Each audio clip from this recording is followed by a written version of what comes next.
कुठलाही प्रसंग असो, ऋतू कोणताही असो, सगळ्यांना आवडणारा पदार्थ आणि कोणी पाहुणे आल्यास पटकन होणारा पदार्थ तो म्हणजे पुरी भाजीचा.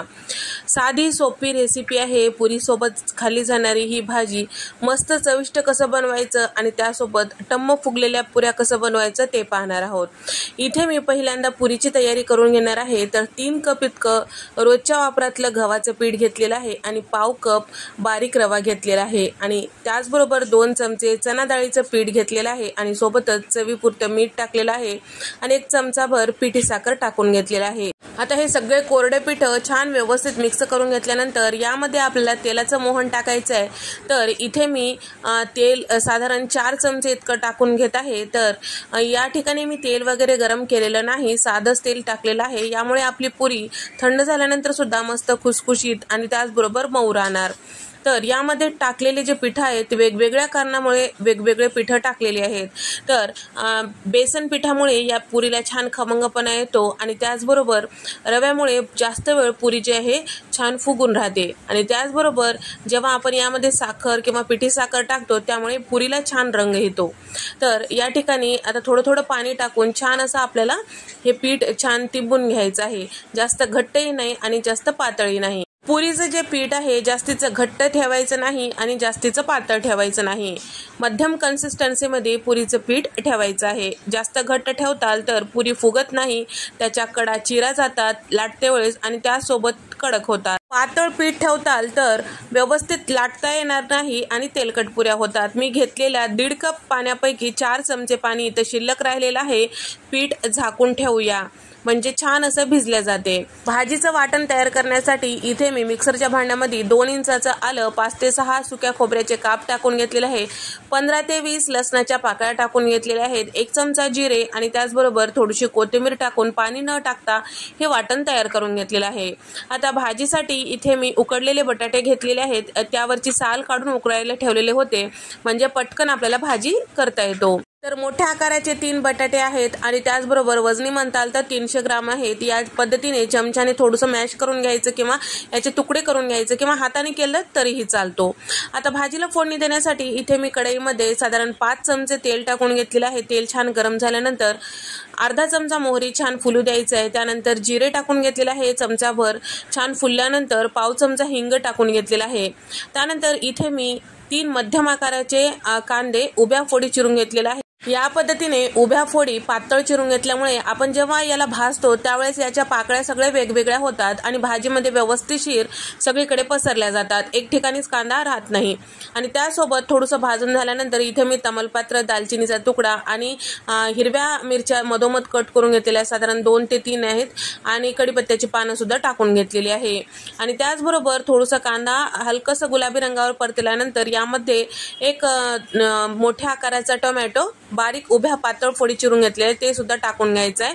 1 मिनिटभर परतून घेतल्यानंतर पावडर मसाले टाकून घेत आहे. तर यामध्ये टाकत आहे अर्धा चमचा हळद, 1 चमचा बॅडगी मिरची पावडर, 1 चमचा रेग्युलर आपले जे आपण तिखटासाठी वापरतो ते मिरची पावडर आणि चवीपुरतं मीठ टाकून घेतलेलं आहे. तयार करून घेतलेलं जे वाटण आहे सुरुवातीला ते सुद्धा यामध्ये टाकून व्यवस्थित मिक्स करून घ्यायचं आहे. थोडंसं पाणी टाकायचं आहे म्हणजे वाटण जास्तीचा वेळ आपल्याला परतवता येते. कांदा टोमॅटो हलकसं नरम होते आणि पावडर मसाले सुद्धा व्यवस्थित मिक्स होतात. थोडंसं अर्धी वाटी इतकं पाणी टाकून घेतलेलं आहे. सगळं छान व्यवस्थित मिक्स करून झाकण लावून 1 मिनिटभर शिजवून घेतलेलं आहे म्हणजे तेल साईडला सुटतो, बाकीचे सगळे जिन्नस छान असं नरम होतात. आता इथे तेल साईडला सुटलेलं आहे, बाकीचे जिन्नस छान नरम झालेले आहेत. यामध्ये टाकत आहे चमचाभर साखर, 2 चमचे कसुरी मेथी आणि मॅश करून घेतलेलं बटाटा किंवा आलू यामध्ये टाकून छान व्यवस्थित मिक्स करायचं. लगेचच पाणी टाकायचं, घाई करायचं नाही आणि यामध्ये जे आपण पाणी टाकत आहोत ते गरम करून टाकायचं. या पद्धतीने मिक्स केल्यामुळे सगळे जिन्नस व्यवस्थित मिक्स होतात आणि भाजीला छान अशी चव येते. एक अर्ध्या मिनिटासाठी परतून घ्यायचं, जास्त वेळ परतायचं नाही. आता इथे मी टाकत आहे साधारण 1 मोठा ग्लास इतकं पाणी. आता पाणी टाकल्यानंतर छान व्यवस्थित मिक्स करून घ्यायचं आणि भरपूर अशी कोथिंबीर यावरून टाकायचं म्हणजे दिसायलाही मस्त दिसते. तर मोठे चंक्स दिसत असतील बटाट्याचे तर ह्या पळीने तुम्ही छान असं मॅश करून घेऊ शकता. आता हे सगळं छान व्यवस्थित मिक्स केल्यानंतर तुम्हाला भाजी कितपत दाटसर पातळ आवडते त्यानुसार तुम्ही पाण्याचं प्रमाण ठरवू शकता. लास्टला चमचाभर गरम मसाला किंवा भाजीत कोणता तुम्ही मसाला वापरता ते टाकू शकता. आता मसाला टाकल्यानंतर व्यवस्थित मिक्स केलेला आहे. 1 मिनिटं झाकण लावून तेल साईडला सुटेपर्यंत शिजवून घ्यायचं। इथे तयार झालं मस्त अशी आपली अगदी रस्सेदार बटाट्याची भाजी। ही भाजी तुम्ही पुरीसोबत खा, भातासोबत खा, चपातीसोबत खा, अगदी भाकरीसोबत खा, मस्तच लागणार आहे। या पद्धतीने भाजी एकदा नक्की ट्राय करून पहा। आता आपलं पीठ सुद्धा छान भिजल्या गेलेलं आहे। यामध्ये रवा टाकल्यामुळे थोडा वेळ भिजू घालायचं, म्हणजे रवा छान फुलल्या जाते आणि पिठाला छान अशी कन्सिस्टन्सी येते। तर आता पुरी करते वेळेस या पद्धतीने भिजल्यानंतर छान असं टिमून घ्यायचं। त्यानंतर लांबट असा गोळा तयार करून आपल्याला कोणत्या आकाराच्या पुऱ्या पाहिजेत त्यानुसार उंडे तोडून घ्यायचं। उंडे तोडल्यामुळे पटकन करता येतो। जर नवशिके असतील तर हे काम पटकन होते आणि उंडे तोडून घेतल्यामुळे एकसारखे पुऱ्या तयार होतात। या पद्धतीने पेड्याप्रमाणे करून ठेवायचं। थोडंसं पोळपाटाला किंवा या पिठाला तेल लावून घ्यायचं आणि आपल्याला पुरी लाटून घ्यायचं आहे। तर या ठिकाणी तेल लावून लाटायचं, कधीही पीठ लावून पुरी कुठल्याही प्रकारची करत असाल तर लाटायचं नाही। पुरीला जर तुम्ही पीठ लावून लाटताल तर तळते वेळेस पुरी जी आहे त्यावरचं जे पीठ आहे तेलामध्ये जाऊ शकते। तेल लावून लाटल्यामुळे व्यवस्थित लाटता येतो आणि त्यासोबत छान असं पुरी तयार होतो। एकसारखी पुरी लाटून घ्यायची आहे, जास्त मोठीही नाही आणि जास्त पातळही नाही आणि अगदी या पद्धतीची जाडी या पुरीची ठेवायची, म्हणजे छान असं फुगतात। पातळ जर तुम्ही पुरी लाटून घेताल तर पुऱ्या कडक होतात आणि त्यासोबत फुगत नाही। एकसारखी पुरी लाटून घेतल्यामुळे व्यवस्थित असं फुगतात आणि त्यासोबत एका साईडला जाड एका साईडला पातळ ठेवताल तर एका साईडला फुगतो आणि एका साईडला फुगत नाही। 6 ते 7 पुऱ्या झाल्यानंतर आपल्याला तळून घ्यायचं आहे। तर इथे मी तळण्यासाठी तेल आधीच गरम करायला ठेवलेलं होतं।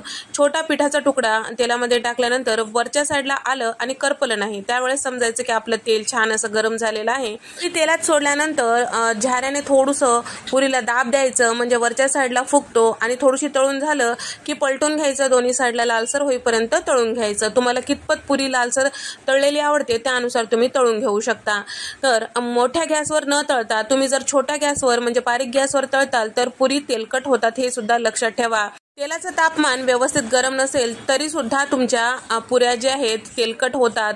आणि त्यासोबत जेव्हा आपण झाऱ्यावर तळल्यानंतर हे पुरी घेतो त्यावेळेस तेल पूर्ण निथळल्या गेलं पाहिजे आणि एखाद्या कॉटनच्या कापडावर किंवा टिश्यू पेपरवर तुम्ही हे काढून ठेवा, म्हणजे एक्स्ट्राचं जरी तेल असेल तरी सुद्धा ते निघून जातो।